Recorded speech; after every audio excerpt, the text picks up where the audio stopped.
One thing to note when you are using the instances, if you render, you're going to get the hair along with the instance. So this is where the render hairs checkbox is really going to come in handy, because we can uncheck this, which means it's no longer going to render the hairs, but it still renders out the instance object itself. The final type that we have here is sweep, and you'll see that the sweep is looking to use an object with the instance dropdown again, except this time it doesn't actually want a polygon object. What it's looking for is something that it can sweep, which is going to be a spline profile. So you'll already remember that we set the hair to spline at one point, and we used an extrude NURBS to actually create the swept profiles. But using sweep is a lot easier. So now we can make any profile we want, like say a flower shape, and then drag that into the object link field. It's then going to sweep that profile along the hair.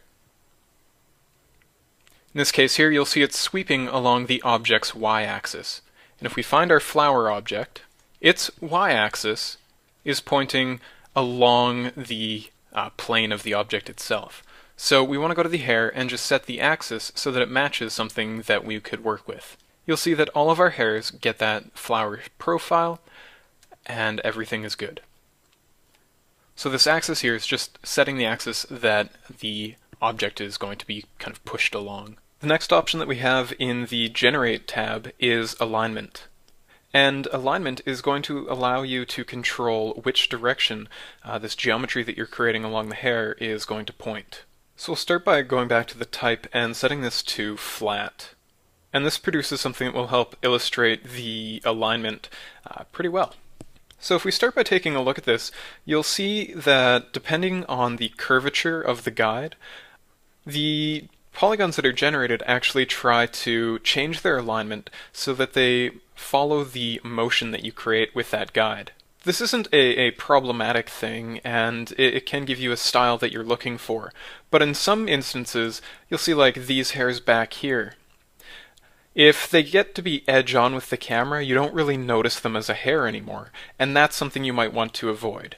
So free is going to be good if you're working with an object like, say, that flower again, that can rotate on any axis, and you're not really going to notice a weird deformation in the camera. For something like this, we can choose an option like Look at Camera. And you'll see that right away all of these polygons are facing the camera, and no matter which way we move the camera around here, they're always going to direct themselves towards the camera. We then have an option for Look X, and this is just going to tell all of the hairs to point along the x-axis. So this one might be good if you only really ever see the hairs like this, and you don't want them pointing right at the camera, because if they're pointing at the camera, the hairs that would be back here will have a little bit of an angle on them. But this way, there wouldn't be an angle. So there's a look Y, which kind of tells them to look up, and in this case, you'll see the hairs that haven't been edited at all really look weird, whereas the ones that have been edited or have a bit of curve to them start to maintain their shape a bit better.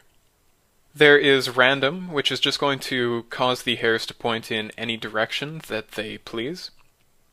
And then finally there's object, which is going to allow you to set a target object that the hairs should point towards.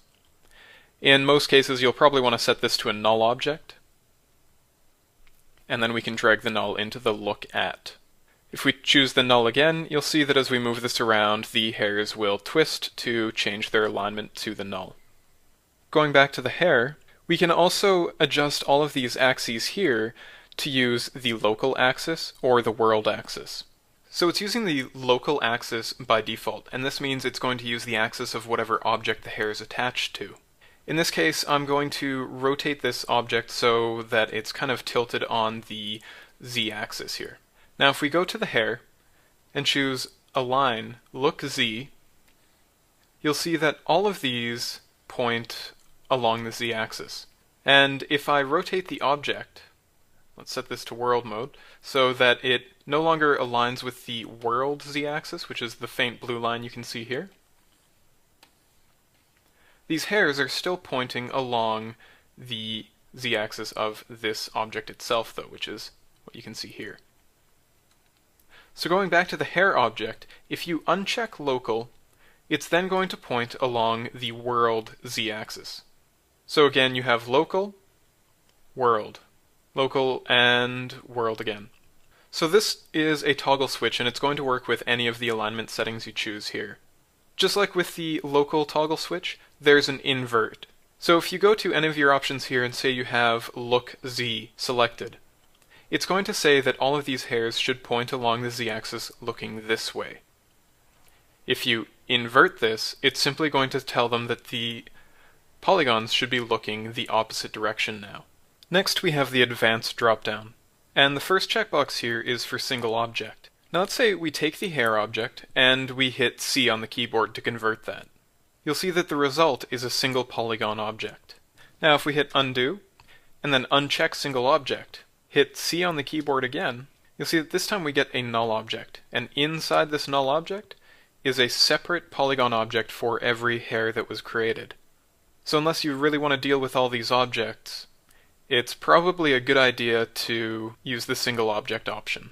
Next, there's a couple of checkboxes that are all grayed out here, and that's because they're not going to work with the flat type. They work with the triangle, square, or circle. So if we select triangle, you'll see they become highlighted. Square, they're highlighted as well, and circle. So what do these actually do then? Well, the first, they're pretty straightforward, are caps. So if you look at the geometry that's created here, all of the hairs have open ends on them. And if we render, that doesn't look too good. So we can add caps to the hair. So the start cap is going to add a cap at the base of the hair, and the end cap is going to add a cap to the top of the hair. Now the reason that you have an option of turning these off is because you can save geometry that way, which is going to speed up your in-editor performance if you're looking at the hairs like this, and it can also speed up the prep time when it comes down to rendering. Now a lot of the times you can get rid of them as well just because the hairs are going to be really thin, and you're not going to notice the giant hole on the end of your hairs. In a case where the hairs are as thick as they are here, then it is something that is useful. If we go to the triangle mode, you'll see that there's an option for slice, and if we check this, you'll see that you can actually get slices of triangular polygons along the hair. And then you can choose an axis for where those slices will occur.